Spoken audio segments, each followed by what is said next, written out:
For today's video mga ka-commander, nandito tayo ngayon sa paggawaan ng itlog ng pula. Tara, let's go, panoorin natin kung paano magproseso ng paggawaan ng itlog ng pula. Tara, let's go, samahan niyo akong panoorin.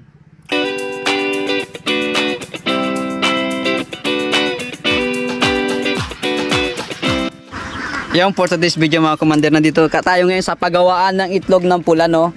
Ayan. Ito na itlog ng pula. Ito na yung finished product niya. Ayan, o tsungigay, no.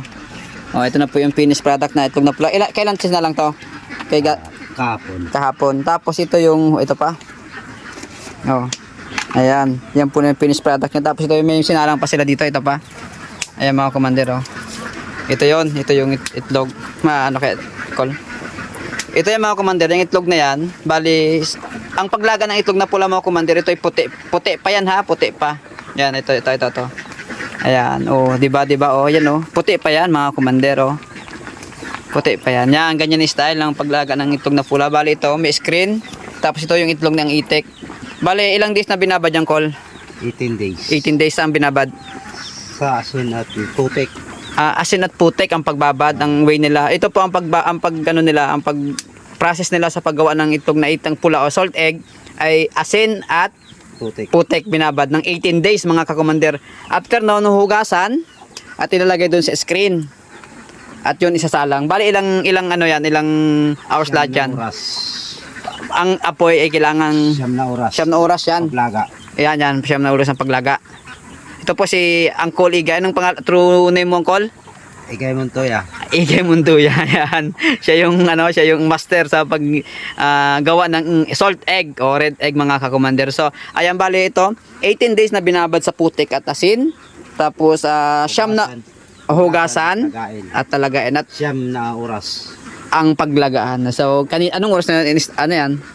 Alas 4 ngayon ang Paghango. So, 9 oras. So, ano yan? Alas 8. Alas 9. Alas 9 nag-start ng maga, tapos 4 PM ng hapon hanguin. Tingnan natin mamaya mga commander yung finished product nito. So, abangan po natin. So, call no.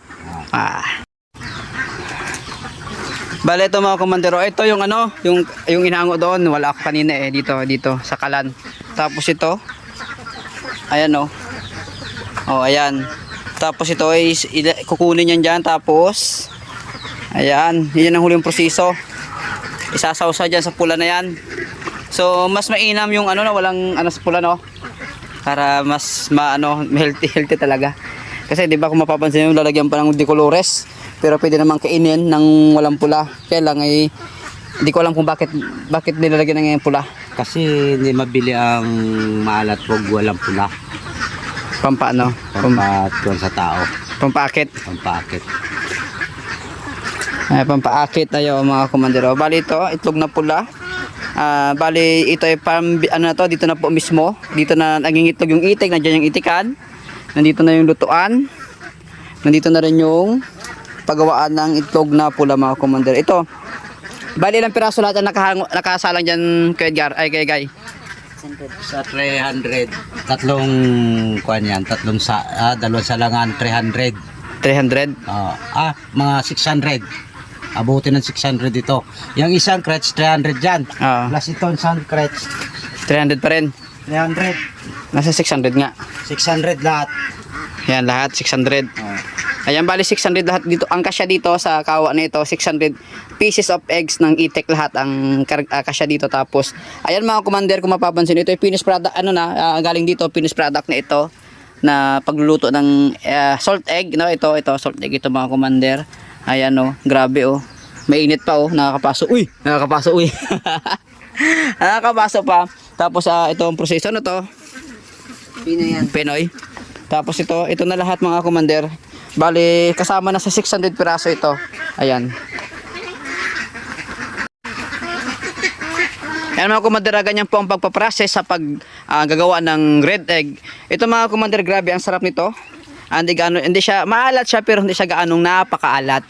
Ito ay sigurado ng napaka-quality ang paggawa ng itlog na pula dito sa area na ito mga commander. Sa dahilan ng fresh egg talaga yan na galing pa isang araw pa lang bago gagawing ibababad sa ng 18 days sa tubig sa putik na may asin. Ayun mga kumander. Ayun ganyan mga kumander ang pag-process sa paggawa ng itlog na maalat mga kakumander. Ayun. Mga kumander, kukuha si Chong Igay ng isang piraso at titistingin natin Chong Igay. Sige nga. Wow. Ayan mga kumander, oh. Titikman na ang itlog na pula ni Chong Igay. Ayun, oh. Wow. Grabe, oh. Sampol nga. Sarap. Wow. Alat. Hindi ka na malat. Hindi masyadong maalat. Saktong-sakto pang ulam. Pwede pang ulam. Kahit walang kamatis, pwede. Ayan. So bali mga kumander, ito si Chong Igay ang gumagawa ng itlog na maalat dito. So ilang taon ka nang gumagawa ng itlog na maalat Chong Igay? 3 taon na. 3 taon na siya. So bali natuto ka lang rin sa experience lang o Experience lang po sa ginagawaan ko. Okay. Ayan bali mga kumander, ito si Chong Igay tapos si Rico. Ayan isa pa. Isa mga kumander, ayan tingnan mo. Oh, di ba ayan oh. Ayan po. Kung mapapansin mo ayan, umuusok-usok pa yan. Oh ha. Ayan mga kumander, yung red egg oh. Yun oh. Tikman mo. Masarap. Yummy. Ayan mga kumander, yan po yung itlog na maalat. Ganito po ang pag-process sa paggawa ng itlog na pula. So hanggang dito na lang mga kumander, sana nagustuhan nyo at may nakuha kayong idea kung ilang days, kung basta kung anong, kung gusto nyo mag-process ng itlog na pula, sana may matutunan kayo at kung 18 days, di ba? Babad sa putik. Ayun mga kumander, hanggang dito na lang at maraming salamat.